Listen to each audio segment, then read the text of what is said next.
Hey, everybody. Welcome to Navel Gazing, the Valley Indy podcast. My name is Eugene Driscoll of valleyindy.org, and I thought I would go live on this Tuesday afternoon, January 17th, to talk about what we're working on this week in terms of stories and meetings we're planning to cover for the Valley Indy and what we should be covering. I wanted to open it up to people in the comments if you're watching on Facebook or on YouTube. If you have any story suggestions, any topics you'd like to see explored, feel free to comment away. Also, Gene Falbo-Sosnovich, Valley Indy freelance reporter, is supposed to be calling in at about 12:05 to talk about a meeting of importance last week that happened in the town of Seymour. It was a planning and zoning meeting about whether to add certain language to the zoning where Villa Bianca is located on Route 34, Roosevelt Drive, that could potentially set the path for an application for a mental health facility at that location. So I didn't get a chance to edit the story yet, but I thought Gene could come in and talk about it, and we will run that story tomorrow. The other thing I'm doing right now is StreamYard. You know, I've been using StreamYard for a couple of weeks now, and I've been having problems, and I've done everything. StreamYard customer service is very responsive. I'll give them that, but it's still sort of choppy when I share my screen. So they suggested I do a broadcast without having a virtual background to see if that alleviates my problem. So you know what? News and technical stuff all as one. If you're just waking up, no, I don't know. There's some news stories on the Valley Indy website that I've been working on so far. This morning we did post a story. Yesterday, Valley remembers Dr. Martin Luther King Jr. That's in the main spot right now. I just posted weekly calls for service for the Shelton Fire Department. Wrote up a press release from Ansonia Police Department about a second arrest being made in connection to a robbery that happened in July at the Extra Mart over on Wakely Avenue.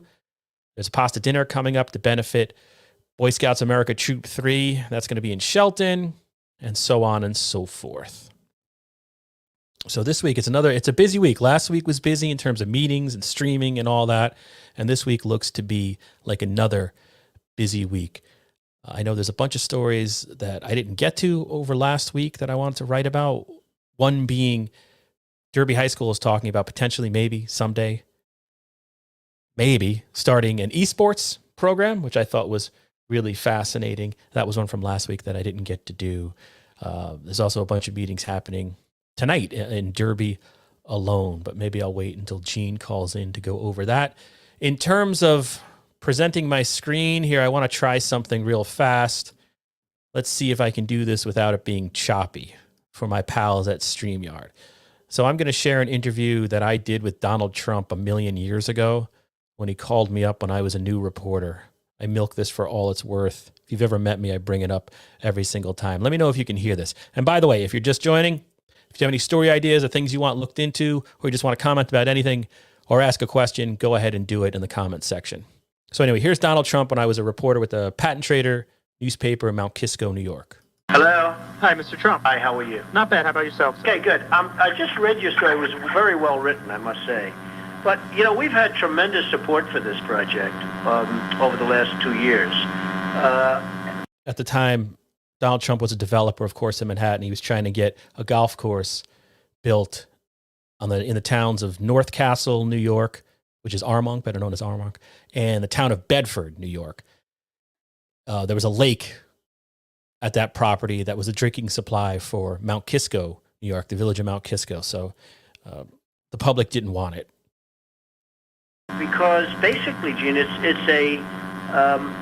a golf course as opposed to, we think we could probably do about 108 units of housing. 108 units? Right. And, you know, at anywhere right around that number. And everybody in Bedford, in North Castle, in Newcastle, all of them, they all want this housing. I mean, they all want this. Oh, as you can hear, that's Gene Falbo-Sosnovich calling. Let me know if that's too loud.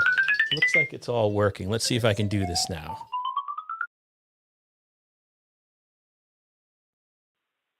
Hello.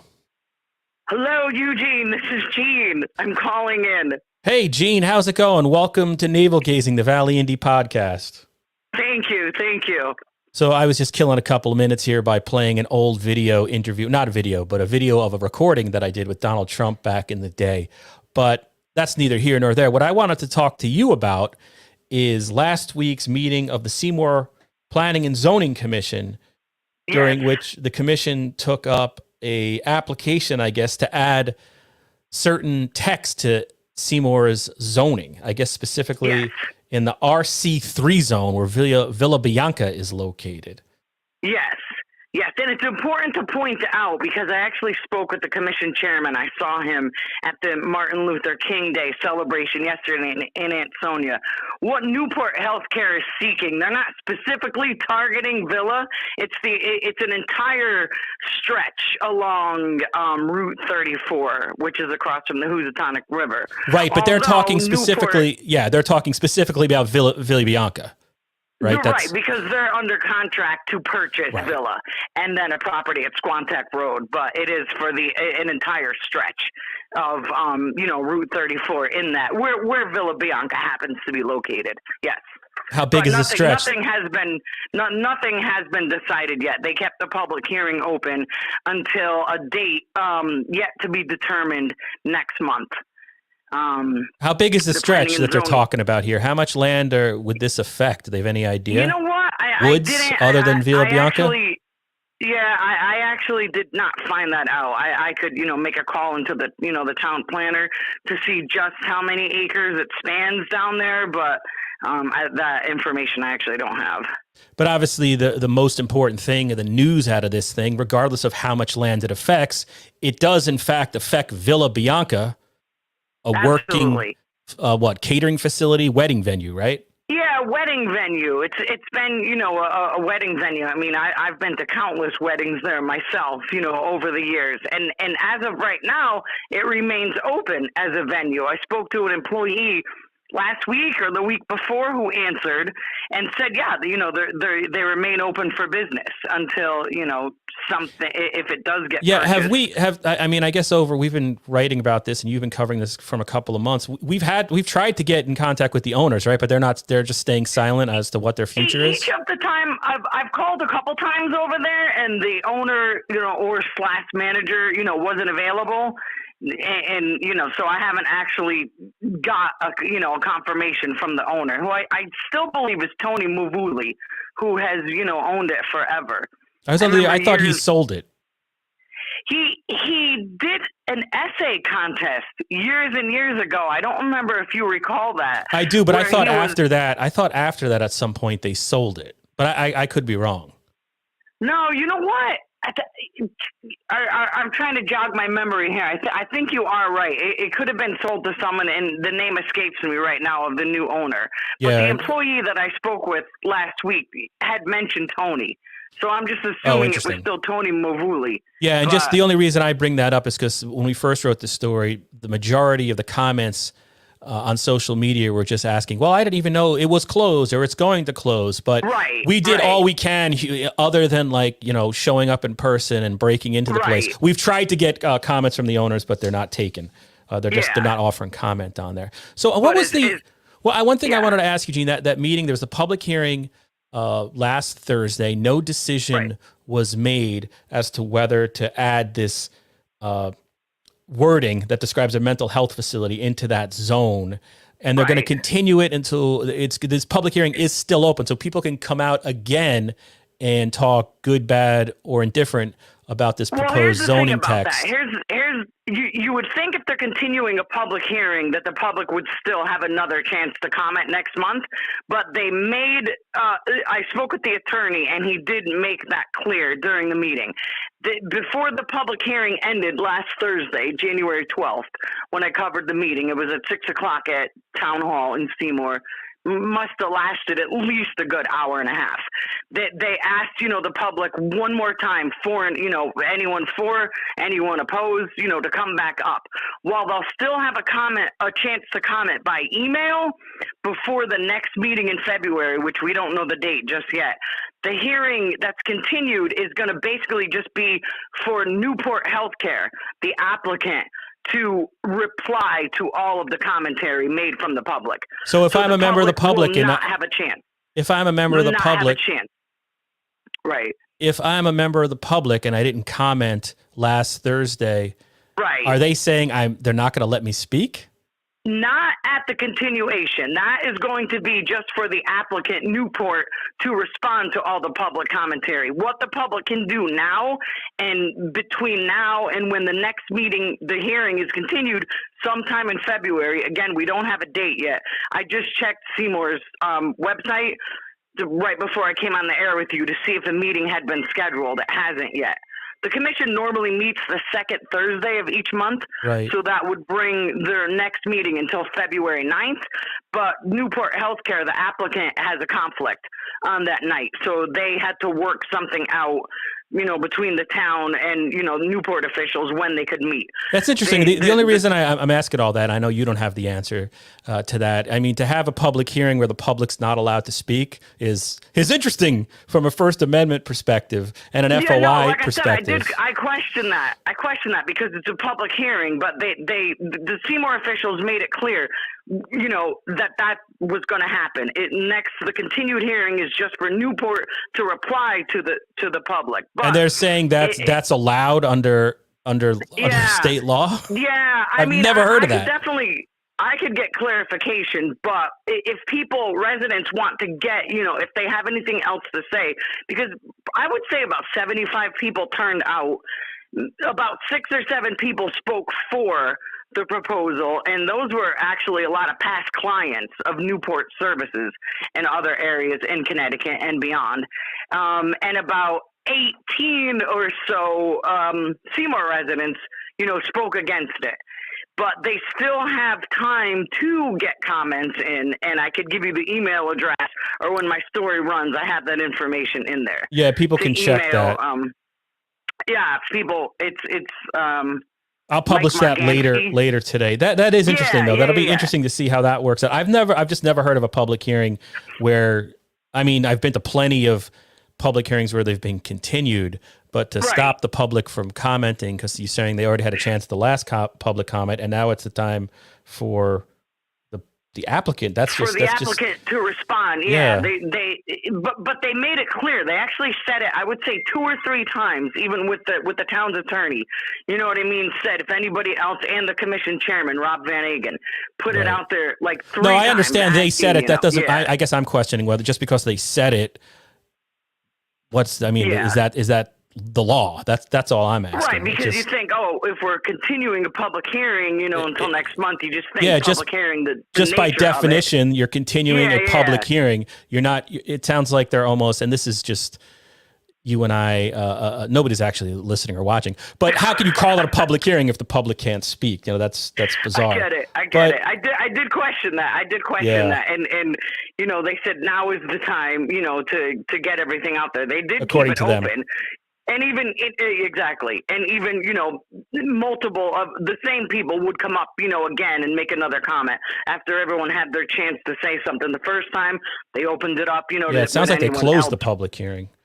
But so then it's just a little more about this. We're talking about 312 Roosevelt Drive, the Villa Bianca property. It's zoned as residential and commercial.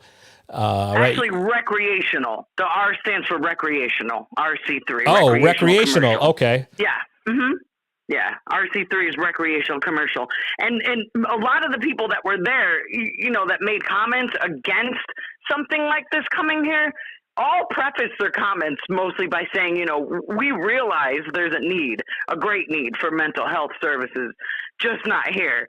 And they were, touching on it is, recreational. It's part of that zone. They'd love to see more businesses like that, to take advantage of the river, which is right across the street. Yeah, and one thing that it's sort of tricky for the public to understand with this, and I don't know if this is just in Connecticut or elsewhere, but the thing here is they're trying to add the language. They actually don't have a formal site plan application, so we can't tell you it's going to be however many square feet and however many parking spaces, although there's plenty of it at that location already. Right. This is just to add the zoning, which then paves the way which clears all hurdles, and then they can do a site plan application. Then they could come in, right? No plans have been submitted to the town as of yet for any sort of a site plan. Although the Newport CEO had alluded to the fact, if they do get approvals in Seymour and everything goes through, he would ultimately like to see a 40-bed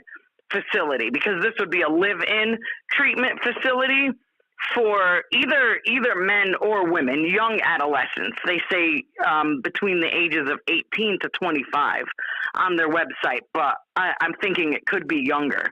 They say they're a lot of their clients right now in their different facilities in Connecticut, they have 3 of them. Their typical client right now seems to be 17-year-old girls, suffering from 2/3 of them coming in with depression. Yeah, the thing that I found confusing when this first came up was it's not a drug rehab. This is for all kinds of. Go ahead. It's mental health, in which they say for anxiety, depression, trauma. They said a third. Let's see, I had it in my story here. I think they said only a third of their clients in their different facilities are there for some sort of substance abuse. Okay, yeah, you have other clients, alcohol. about 3% are treated for substance abuse. So that's not the first priority, right. It's more just mental health. Yeah. Although substance abuse is considered part of a mental health issue. Yeah. The majority that they are seeing, 2/3 of Newport clients, according to the CEO, seem to be suffering from depression, anxiety, and trauma. And then go ahead. Yeah. Go ahead. No, go ahead. Sorry. In terms of, they said 40 beds, 125 employees. Then they also said there could be outpatient treatment. So do you know, like, in terms of how many people and again, this is not being discussed in depth at this time because it's just zone text amendment as opposed to site plan. But do we have any idea? They said 40 beds. What about outpatient? How many patients total are there in addition to those 40 patients being treated inpatient? How many outpatients are there? That's a good question, because like I said, I don't know if this particular facility in Seymour would also be, a combo outpatient, live-in. Would it just be live-in? Would it also have the outpatient services? None of that's clear, right now, without a formal, site plan that comes before the commission, if and ever that, comes to fruition. They have to get the zone text amendment is what they're calling it. They have to get that first and foremost before they can even apply for building permits or even submit their site plan. That's what town planner Keith Rosenfeld had told me.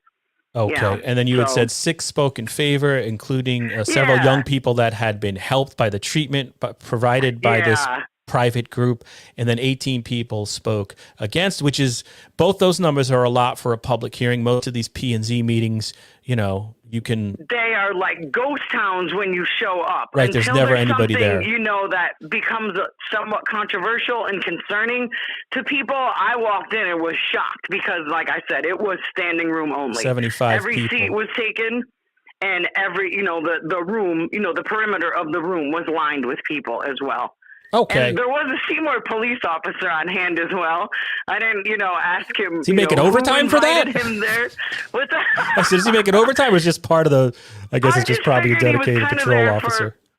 There for crowd control in case things might have got heated, but they didn't. Everyone was very respectful. Even all those against this zone change here were very respectful and of saying, we know it's needed. We know, mental health has increasingly, become an issue in the country, especially, accelerated by the pandemic. Mm-hmm. For young people specifically, yeah. Yeah. They're saying this isn't the location. We're concerned about property values, traffic. Yeah. And I know this, I was doing a Google search. I think the Post and the Register covered it. This particular applicant, what's the name of the company again?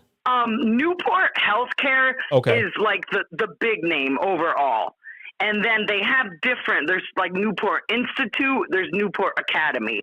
And those are for different, just all male facilities, all female facilities. I don't know which is which. Yeah, I was going to say they tried to go, they tried to go somewhere else. It might have, I don't know if it was in like Darien or Greenwich or one of those places, but they were met with similar opposition. I did well. not know that. They have facilities. They have facilities in Darien, Bethlehem, and Fairfield, I believe. And a lot of the people who spoke for, the proposal were, from down that way, down Fairfield County way.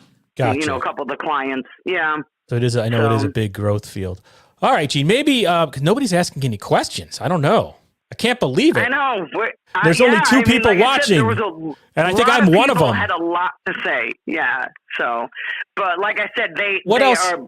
All right, we can go on to something else. I think we've talked it as much as we can. Yeah. And people should keep an eye out on the Valley Sure. Indy either later today or tomorrow for Gene's story. But some other stuff going on this week. I guess tonight I was looking at our story list at 6:30. The Derby WPCA Privatization Committee meets. People can go to the City of Derby website, click meetings, and then go to January 17th. That is a ongoing study of whether it makes sense to privatize the WPCA. That's the sewer system, essentially, the pump stations and the main manufacturing processing plant down there in downtown Derby. Aquarian has an offer on the table to possibly purchase everything from the city of Derby. No decisions. Okay. No decisions have been made. So that's at 6:30. And then I saw sort of your coverage area. Seymour Board of Education meets tonight.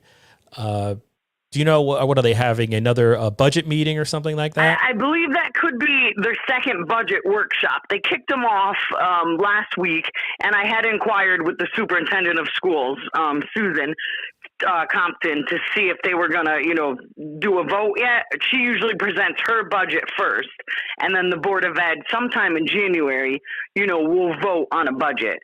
And then it goes, through the whole process of going to the Board of Finance. It's pretty early in the process right now. Early in the process. So tonight, I asked, the superintendent to reach out to me when she thinks there may actually be a vote. And it wouldn't come during, this workshop, as far as, I was told. I think that should be on YouTube. They have on their agenda a YouTube link. I went to it, and they had a live meeting set up, but it has since been pulled. At some point today, they pulled that off. So I'm not sure what the deal is there. That could mean nothing, though. That could mean nothing, but... the Board of Education meetings in Seymour, I watch them on YouTube, and they're very clear. They have a really good, mic system. You could watch them from home and, understand what they're saying and whatnot. So they have a pretty good setup there. The other thing going on at 7 p.m., and I could, of course, try to stream snipe all these meetings, take them and put them on Valley Indy Facebook. Maybe I'll do that. Maybe I won't, but there's a lot going on. That's 3 meetings. Because the third one is at 7 p.m., the Derby Planning and Zoning Commission meets. They haven't met in a while. I think one of the things I saw on the agenda there is they're talking about increasing fines for code enforcement actions, because I think there's a feeling among the Zekin administration that in terms of code enforcement, you can get fined, and the fines are really nothing. They're like pocket change, so there's no deterrence. Okay. So that was Derby P&Z. Then I saw and then there's one that I was probably going to cover this tonight. There's a Board of Select Persons in Seymour at 7 o'clock as well. And they're supposed to seat a new select person to replace outgoing select person Christopher Bowen, who I'm not sure if he moved out of the state yet, but he was moving. So he resigned. I had talked to him. Yeah, I guess he's in the process of, like, he's, I mean, I guess we don't have to get into his person. Never mind. But they're on the agenda. It's number 4 on the agenda. They're going to seat somebody. So I was planning, what time is that meeting? That is 7 o'clock at Seymour Town Hall, in person, 1 First Street. And they stream theirs as well. They stream their meetings on YouTube, I noticed. They do. There's not an actual link on the agenda, but if you go to Seymour's website. Why are they hiding that, Gene? I don't know, because I'm not sure if they're always there. Rory does an excellent job. Rory, the chief administrative officer. What, streaming meetings? All you got to do is hit one button. If I can do it, anybody can do it. Yeah. But they have a link right on their website, seymourct.org, with the heading videos. Right. Or you just go to YouTube. Just go to YouTube and type in Seymour CT, and it pops up. You can do that as well. That as well. There's so it's 4 meetings tonight. 4 meetings tonight for 1.5 people. We need donations. We need to hire more reporters, people. Exactly. Then exactly. Wednesday, I see something on your story list here, and now we're deep into it. This might be an exclusive. Maybe we're leaking it here, but what's going on Wednesday in terms I of? don't know if we should leak it. Do Oh, we leak okay. it? I don't know. What are you worried about? I was, The competition? Nobody I don't gives us. know. I don't know. I was contacted Oh, okay. by, All right. Don't say it then. someone's office in Seymour. All right. Don't say it. Maybe I'm not gonna. Yeah, maybe I should just go and cover it. And Okay. I'm playing sound effects. All right, so that might be something going on Wednesday. I also saw 6:30 Wednesday, January 18th. There's an organizational meeting of the Ansonia Board of Education. And hopefully they got to update their Board of Education website. It still has 2022 stuff on there, but I think that's just to vote on a chairman and maybe set their meeting dates. And I guess at that point, they'll update their website. On Thursday, January 19th at 6:30 p.m., meeting of the Derby Board of Education. That is a regular meeting. I took a quick look at that agenda, but I don't recall what's on there. So that's pretty much our week. oh wait, I could break something to you right now out of Seymour. On Wednesday at 4 p.m., January 18th, tomorrow, the former Lake House restaurant on Route 34, not too far from the Villa Bianca, the area that we're speaking about. Right. There's a new restaurant called the Housatonic House. And they're actually they've been open for how long, I'm not sure, but they're actually having an official grand opening tomorrow at 4 p.m. And that brings me to possibly our final point. I want to thank the Teddy Bear Treehouse Learning Center from up there in Seymour for sponsoring the Valley Indy. They have a help wanted ad. It's actually should have expired, but I still have it on our Facebook page and on the site. They're trying to hire people there. Teddy Bear Treehouse Learning Center. Also, a big thank you to the Valley Community Foundation, who in the last quarter had an ad running on valleyindy.org for valleygivesback.org. So if there are any businesses out there who want to take up a sponsored post, they're $99 a week, and we share the heck out of it. Absolutely. Absolutely. Excellent advertising for your business. Absolutely. All right, Gene. Look, I told you we would just talk about one thing, and we talked about a whole bunch. And we did, and I will get some more answers about that zone text change, and make people aware of when the the continued public hearing is and whatnot, and keep everybody updated on that. Yeah, and I think for the purposes of the story that I'll publish, I don't want to start the whole story. That might be a separate thing, what they're doing with that public hearing. That might be a separate story because that might require us to check with another attorney, to check with the FOI commission to get an idea of. It's just new to me. Hey, it could be perfectly fine. I'm just speculating on a hypothesis. That's all. But for purposes of this story, I don't think we have to. What you did was great. I just read it now, and it'll definitely be on the site by 8 p.m. tonight. Yeah, just make sure you get that email address in there for the town employee, Mike Margansky. If people want to get any more additional comments in between now and when the actual continuation is, they can email him. Yeah. So it's probably good to get his address in there. I told him, watch out. You may get inundated, you may not, but. Right, so yeah. Anyway, hey, and watch out for those phishing scams up there in Seymour. Hey, has the Board of Education talked about that? I was watching their latest meeting real quickly. And I didn't see if it came up, but in terms of... let's see, was their latest meeting, I believe, was the 9th? Actually, I'm looking at one. I don't know when it was. It's on their YouTube page. They could have had 16,000 meetings since then, but it was streamed 7 days ago. I watched a regular meeting on the 9th, and nothing was, discussed about that at all. Okay, just what I mean? wondering. I pretty much, I think I tuned in until, the whole thing, but I haven't. That has not ever come up publicly. All right, so look at that. I know. Gene, we're being dragged hair by hair into the modern internet news age. You know what I mean? We just had our story meeting online, and absolutely no one watched and no one commented. So I'm going to go sit in the corner and cry. So people could watch the recording now, right? I mean, they could, but live stream. Everyone, these are things you got to watch live. Like if you go back, it's like I don't know. The whole point of it is being live. But we're not doing anything new because I remember when the Valley Indy first launched it had to be a couple of years later. The Register or the Post were doing the story meetings every day, and they would stream them too. And they would have a comment section just like we're having. I think they did it with Cover It Live. I remember that. And my greatest joy was that I went in there. I think I said my name was like Joe Schmo. You know, I was like an internet troll. And I asked one of the participants, there was some type of like trophy or something on the wall or on a shelf. And I was like, hey, can you look inside that trophy? What's inside it? And the guy got up, you know, whatever, editorial board writer, I guess. And he took it off and he looked in it. And, you know, it was just fun to see. I had literal control. I don't think there was. And then I'm like, and then I'm commenting, hey, can you smell it? What's it smell like? And then I think they realized I was just a jerk. So a troll. I will never be hired by them, I don't think. It wasn't me. I'll just say that was Ethan Fry. All right, Gene. Okay. All right.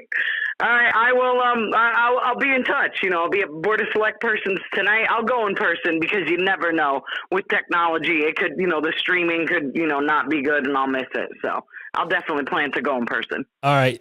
Have a great afternoon and thank you for doing this. Absolutely. Signing off. Take care. Bye-bye. Bye. All right. That was Gene Falbo Sosnovich. And then I see my cell phone's getting ready to play a inappropriate Earl podcast. No, there's no Earl Skakel happening. I will definitely lose my job. But anyway, I just wanted to come on real quick. I thought people would have comments or questions, but I don't know. It's surprising. These daytime ones really do nothing, where it used to be 2,000 views. But anyway, thanks you to the one person who liked this. I really appreciate that. And I am Eugene Driscoll. This was a live navel gazing about what we're working on. And we'll see you next time.